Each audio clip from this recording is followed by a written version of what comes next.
Hi, today I thought I'd do a short video looking at the Beatles' Rubber Soul album and specifically comparing the UK edition of the album to the US edition.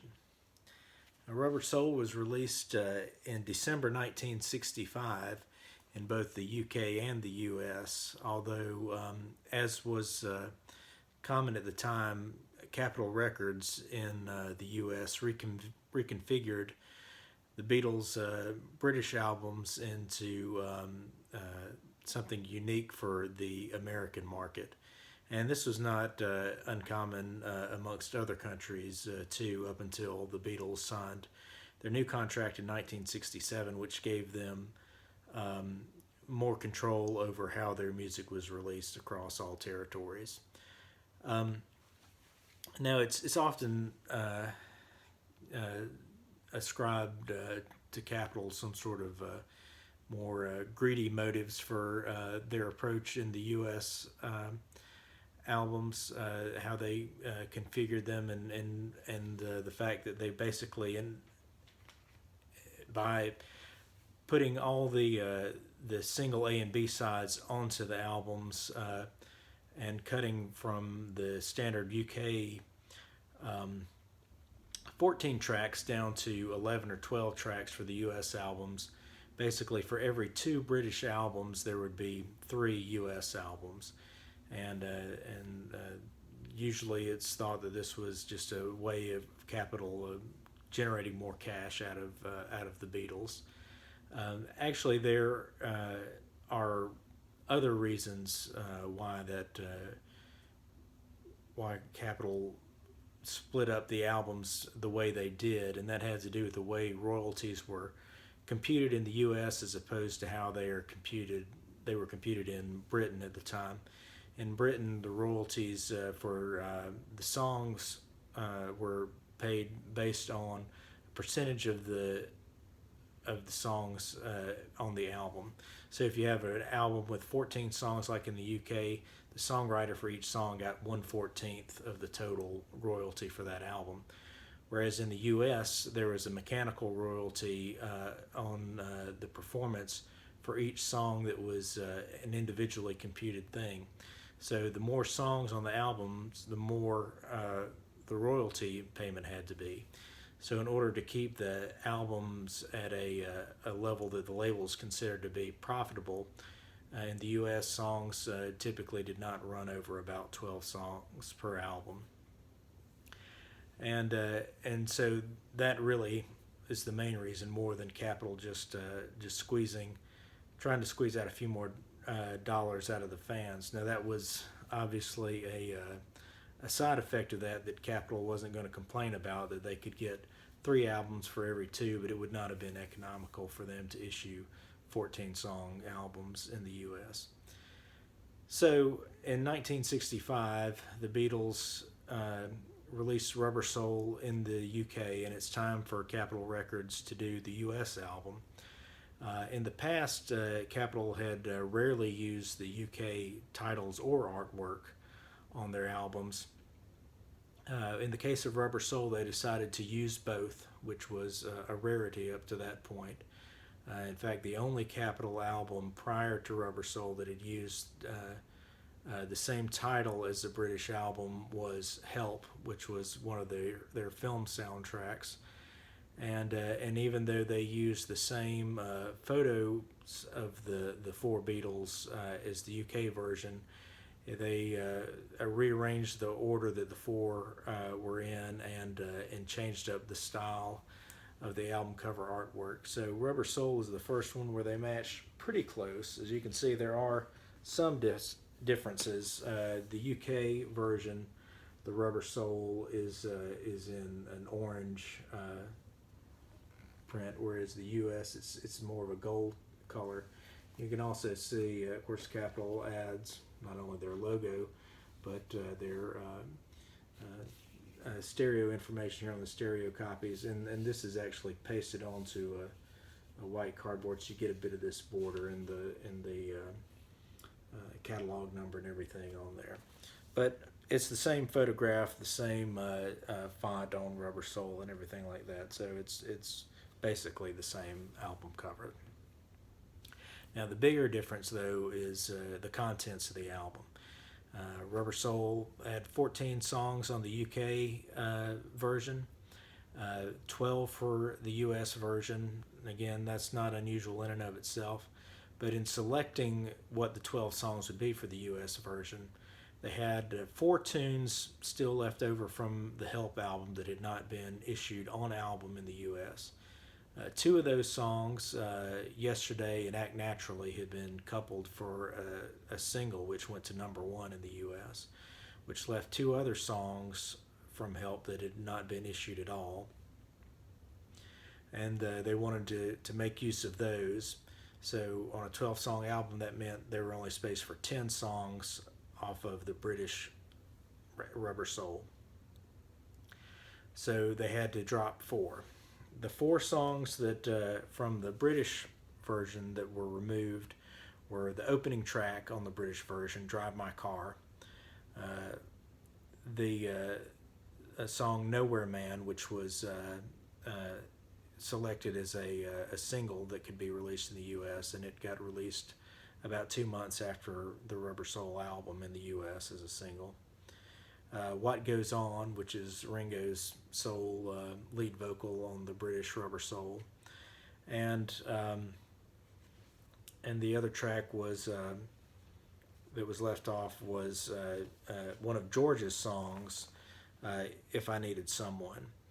And so the remaining 10 songs from the British Rubber Soul were put on the American version, and the 2 remaining Help songs, which are I've Just Seen a Face and It's Only Love, were added for the American version. Now, the effect of this is you end up with a U.S. album that is actually very highly regarded. A lot of the U.S. albums get slagged off, but a lot of times if people are going to praise U.S. albums other than Magical Mystery Tour, Rubber Soul is one that gets named a lot as being potentially as good, or some people argue even better, than the UK version. And so the US version is often cited as being a folk rock album. And you can see why with I've Just Seen a Face and It's Only Love, the 2 Help songs, which both have more of a folk sound to them, especially I've Just Seen a Face. They're placed as the first 2 songs on sides 1 and 2. And definitely I think starting the album off with I've Just Seen a Face is going to give you sort of a folk vibe from the outset. Then you go into that, into Norwegian Wood, which of course brings in an Indian influence with the sitar, but still you have that sort of acoustic thing in a song whose lyrics are very much Dylan inspired. And then, you know, other songs on the album as you go through, you think about songs like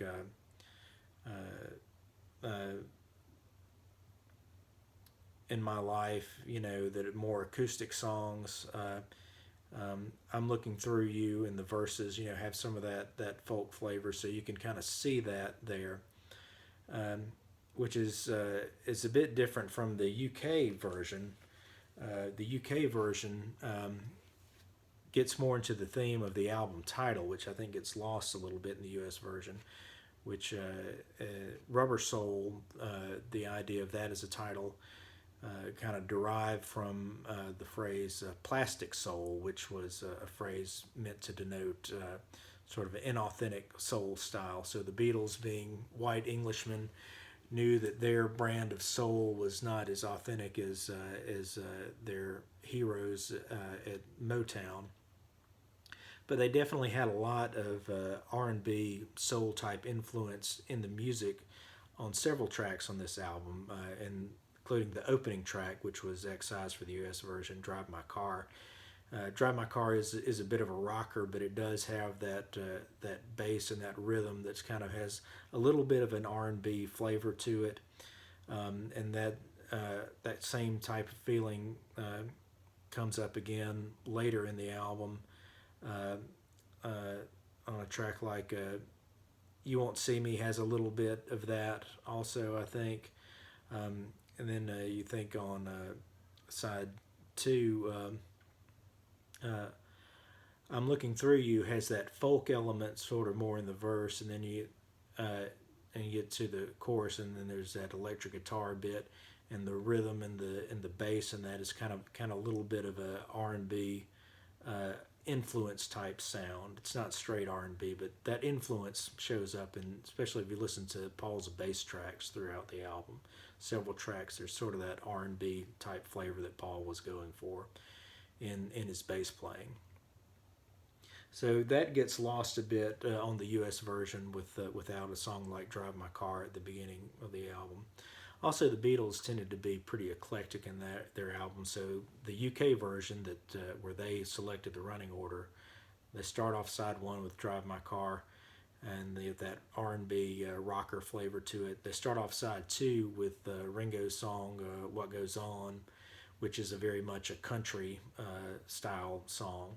So you get the sense of their varied styles throughout. But like I say, the one sort of underlying theme through a lot of the songs is sort of the R&B rhythm, whereas the U.S. version, again with those two substitutions at the beginning of each side, "I've Just Seen a Face" and "It's Only Love," makes it feel a lot more folky throughout. However, I think the folk sound of the American version is somewhat overstated, because one of the songs that's dropped from the UK version is "Nowhere Man," which is one of the folkiest sounding songs on the British version. It's very much sort of in the Birds sort of vein. And also another song that's dropped off at one of George's songs is "If I Needed Someone," which is another song with a Birds type influence. So I think the folkiness of the U.S. version is a little overstated, but definitely I think the impact of the first track on each side of the album uh, really leaves an impression in the mind of the listener. So that while I wouldn't say the U.S. Rubber Soul is a flat out folk rock album, you definitely get that vibe for it the way each side starts off.